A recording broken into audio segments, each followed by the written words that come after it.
Hey everyone, this is Stephen Strawn at Cast Iron Cookware, where you can find information to help you better collect, restore, and use cast iron cookware.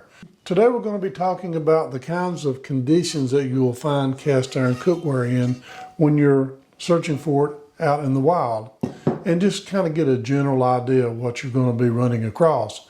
And we're going to be doing that coming right up.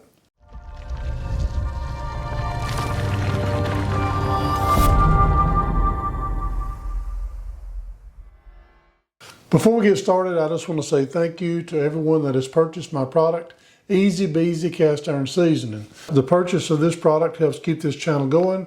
Easy Beezy Cast Iron Seasoning is a blend that I personally put together for seasoning cast iron. We have the 7-ounce big stick, and we also have the 4-ounce regular size. And I just want to say thank you again. So let's get on into the video. Recently at a flea market, I picked up a few pieces. Here's one that I picked up. It is a Birmingham stove and range, number 7, which I believe is going to be a Century Series Dutch oven. Now that looks pretty bad. I don't know if you notice that the season is really cruddy, and it looks like somebody has broken some glass. Inside here, I have little pieces of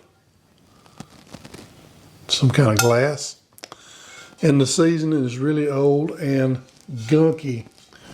Pretty thick on the outer edge as well, to the point where you really can't read hardly what size it is. You barely can see the number 7 in the size description. Of course, this is a Birmingham stove and range. The number 1 giveaway is going to be the pour spout for Birmingham stove and range, but I didn't get the lid, so hopefully I'll find the lid for this piece later on. But it looks pretty good and has a little bit of a wobble to it. That does happen. Most Dutch ovens will spin a little bit. Here's another cool piece that I ran across at the same trade day. It is a square skillet. You don't see very many of these. Now it has a good bit of rust, but nothing really pitted. I believe this one will clean up wonderfully. Looks really good. I don't believe there's any cracks in it anywhere. And square skillets are kind of hard to run across. I mean, you'll see the newer ones. Another Lodge piece, it's got the helper handle, and it is kind of rusty. It doesn't look like it has probably ever been used. It may have, but it's kind of hard to say. And it has light rust on it. It will clean up. There's no pitting that I see anywhere. Now, this is not a problem whatsoever. Now, it looks pretty good. It does sit flat. Like I said before, I don't believe it was ever used. It's got the nice helper handle. When it comes to big skillets like this helper handle is very helpful. And I believe this one here will clean up really nicely. I think I paid $10 for it. And I also paid about $10 for the square skillet. And I think somewhere around $10 for the Dutch oven without the lid. Now I've got a friend who's got a few pieces that needs to be seasoned, and you can look, this near looks like it's been under the counter for a long time. It is a SK number 8 skillet from Lodge. It is a 3-notch. We have notches here, one at 9 o'clock, 12 o'clock, and 3 o'clock. And it needs to be stripped.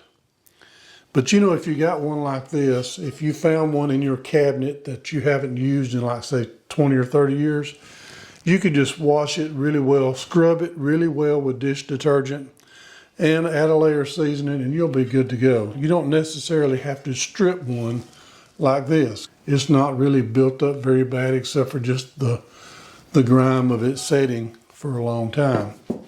They also have, if you notice, you'll almost always see spider webs. People are always looking for the elusive spider skillets. Yeah, I find spider skillets all the time. Everywhere I go, I'll run across spiders and spider webs. This is a Birmingham stove and range, and it is a made in USA. So it was produced after 1969. The 1967 and 1968 you will find patent pending. This one here just as well could be washed really well with dish detergent and reseason, and it will be fine. A couple more interesting pieces. Here is another Lodge 3-notch piece, made in USA, and it's got CF right here for chicken fryer. It's a 3-notch Lodge, and it is a chicken fryer. Of course, the lid from the Dutch ovens will fit just as well on this one here because it doesn't have pour spouts. So you don't need to have one specially with pour spouts for the lid for this piece. Here's a cute little piece right here. It is a hammered number 3. It looks like it's in terrible shape, but there's no real pitting issues there. It is gunked up on the inside and the outside, but it will clean up nicely. It is a single notch Lodge. We got a single up here at the top, number 3, and it's hammered. You can't hardly tell it by looking at it, but it sits perfectly flat. And here's another Lodge SK for Skillet. Made in USA, 3-notch Lodge. We got one at 12 o'clock, one at 9 o'clock, and one at 3 o'clock. And you can tell by the handle, definitely it's a Lodge, even if it wasn't marked. And it has a little bit of rust. It has had some moisture in it, and it's set for a while, but it's not pitted. It will clean up really nicely. I just wanted to share a few of the pieces that I have in my possession at the moment, just to kind of let you know that you'll run across pieces of all conditions. I had someone ask me the other day, how bad pitted will a piece have to be before it's not worth restoring? Well, even if a piece is pitted terribly, terribly bad, if you want to use it, it's worth restoring because it's still going to be good. Now, it may not look as good cosmetically. It may not have as good of a collectible value, but it's still going to be worthwhile to use. Now, whether or not it's worth the trouble for you is up to you. But either way, they've got to be really, really bad before they're no good for use. You just have to make the decision on just how much work versus how much, you would like to have that piece restored. I hope that you've enjoyed this video, and if you have, please don't forget to subscribe, hit the notification bell, and I promise I'll keep more of them coming. And I just want to say thank you again for watching Cast Iron Cookware.